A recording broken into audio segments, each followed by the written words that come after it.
Hello दोस्तों, तो आज हम लोग जानेंगे ब्रीथ के बारे में। तो चलिए वीडियो को शुरू करते हैं। ठीक है, देखिए ब्रीथ हो गया 2D में आता है। ठीक है, ये ब्रीथ हो गया। देखिए यहाँ से जो मतलब ब्रीथ एक गोल की कोई भी चीज़ गोल हो और उसको अगर मतलब उसके केंद्र से कोई अगर लंब डाल देते हैं या पाई पार देते हैं, ठीक है, तो इसे हम त्रिज्या कहते हैं। ठीक है, अगर उसके पूरे उसको आधे भाग में बांट देंगे, उसके बीचों बीच पाई पार देंगे केंद्र से होकर, तो उसको हम लोग व्यास कहते हैं। ठीक है, और देखिए ये जो अरिया ये होता है साइड में मतलब गोल, उसको हम लोग परिधि कहते हैं। ठीक, तो त्रिज्या का आर व्यास को डी कहते हैं, तो आर बराबर होता है d/2 यहाँ। और ठीक है, इसमें पाई का भी प्रयोग होता है, उसका मान होता है 22/7। ठीक है, ये देखिए ये केंद्र से नहीं गया है, मान लीजिए यहाँ केंद्र है। ठीक है, तो केंद्र से नहीं गया है, देख लीजिए केंद्र के नीचे से गया है, चाहे ऊपर से भी पार सकते हैं। ठीक, तो इसको बोलते हैं, जो छोटा रहता है उसको लघु वृत्तखंड, जो बड़ा रहता है उसको दीर्घ वृत्तखंड। ठीक है, अब देखिए यहाँ इसमें, अब ये देखिए ये त्रिज्या खंड है। ठीक है, इसके केंद्र से दो पाई त्रिज्या खींच देते हैं। ठीक है, तो जो छोटा वाला होता है उसे लघु त्रिज्या खंड, जो बड़ा वाला होता है उसे दीर्घ त्रिज्या खंड कहते हैं। ठीक है, और इसको जो ये वाला है इसको हम लोग चाप कहते हैं। ठीक है, तो देखिए यहाँ वृत्त का क्षेत्रफल πr² या πd²/4। ठीक, वृत्त की परिधि 2πr। ठीक है, देखिए अब यहाँ अब इसमें एक है अर्धवृत्त, ये वाला वृत्त को आधा काट देते हैं तो अर्धवृत्त हो जाता है। ठीक है, इसमें दो त्रिज्या हो जाता है। ठीक है, तो देखिए अब यहाँ दे दिया है कि अर्धवृत्त का क्षेत्रफल πr²। ठीक, और अर्धवृत्त का परिमाप π+2r। ठीक है, यहाँ देखिए एक यहाँ r है और यहाँ r, इसमें दो r π+2 × r हो जाता है। ठीक, तो ये हो गया अर्धवृत्त का परिमाप और क्षेत्रफल। अब देखिए अब वृत्तखंड जो पीछे बताया हूँ, तो अब वृत्तखंड रह गया, उसका फार्मूला जो होता है। ठीक, इसको बोलते हैं लघु वृत्तखंड, बता दिया हूँ। दीर्घ वृत्तखंड इसको जीवा बोलते हैं, और इसको जो इस तरह होता है पूरा इसको चाप बोलते हैं। ठीक है, देखिए वृत्तखंड का परिमाप चाप की लंबाई प्लस जीवा की लंबाई, ये चाप की लंबाई या प्लस जीवा की लंबाई, तो वृत्तखंड का परिमाप हो जाएगा। ठीक, वृत्तखंड की चाप की लंबाई θ/360 + 2πr। ठीक है, देखिए लघु वृत्तखंड का क्षेत्रफल θ/360 × πr² - 1/2 sin² थीटा।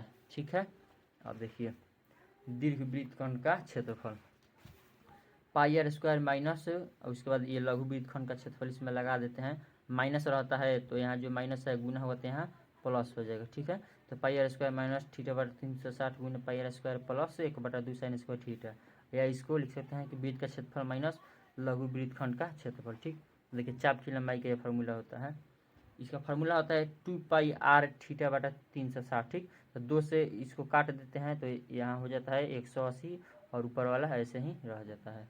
अब देखिए त्रिज्य खंड का क्षेत्रफल, ठीक है, πr² θ/360। ठीक है, देखिए अब त्रिज्य खंड का परिमाप 2r + πr θ/180। ठीक, चाप की लंबाई 2πr θ/360 या πr θ/180। ठीक, अब देखिए दीर्घ त्रिज्य खंड का क्षेत्रफल, वृत्त का क्षेत्रफल माइनस त्रिज्य खंड का क्षेत्रफल, यानी छोटा जो त्रिज्य खंड ये वाला है इसका क्षेत्रफल, इसको घटा देते हैं, तो πr² θ माइनस πr² θ/360, या ऐसे लिख सकते हैं πr² 1 - θ/360। ठीक है, इसका ये फार्मूला हो जाता है। अब देख लीजिए वलय, जो ये हो गया वलय। ठीक है, जैसे कोई गोल चीज़ है, कोई आपका गोल ही जमीन है मान लीजिए। ठीक है, तो उसमें आप लोग को चारों बगल रास्ता छोड़ना है। ठीक, तो वही इसी को हम लोग वलय कहते हैं। ठीक है, आयत में भी होता है, वर्ग में भी होता है। ठीक है, तो अब देखिए यहाँ इसका फॉर्मूला होता है वलय क्षेत्रफल पाई × r²। 12 त्रिज्या, जो जब यहाँ से हम लोग इस यहाँ तक का त्रिज्या लेंगे तो इसको r लिखेंगे 12r, और फिर यहाँ से केंद्र से यहाँ तक का त्रिज्या लेंगे छोटा वाले में, इसको लिखेंगे छोटा r। ठीक है, तो वही है, यहाँ लिख भी दिया हूँ कि r बराबर बड़े वृत्त की त्रिज्या जो बाहरी बाहरी है, और r ये छोटा r बराबर छोटे वृत्त की त्रिज्या जो अंदर से है। ठीक है, अब देख लीजिए क्वेश्चन, वृत्त की व्यास 8 मीटर हो तो परिधि तथा क्षेत्रफल निकालें। ठीक, तो व्यास को लिखते हैं d बराबर दिया है 8 मीटर, तो r यहाँ से निकाल लेंगे d/2, तो 8/2 तो हो जाएगा 4 मीटर। ठीक, अब वृत्त की परिधि यहाँ लिख लेंगे,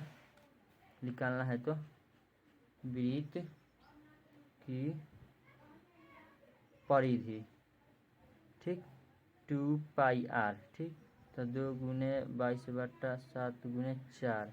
ठीक, तो ये 544 हो गया, और 4 से गुना करेंगे तो हो जाएगा 176/7 मीटर। ठीक, देखिए इसका क्षेत्रफल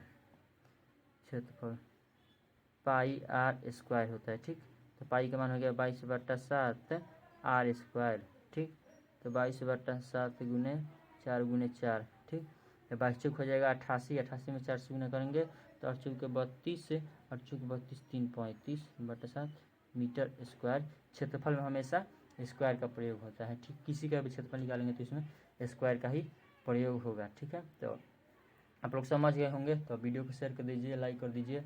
और भी त्रिज्यीय खंड पर क्वेश्चन है तो ऐसे ही बनाया जाता है, सबका मान दिया रहता है और उसको रख दिया जाता है। धन्यवाद, जय हिंद।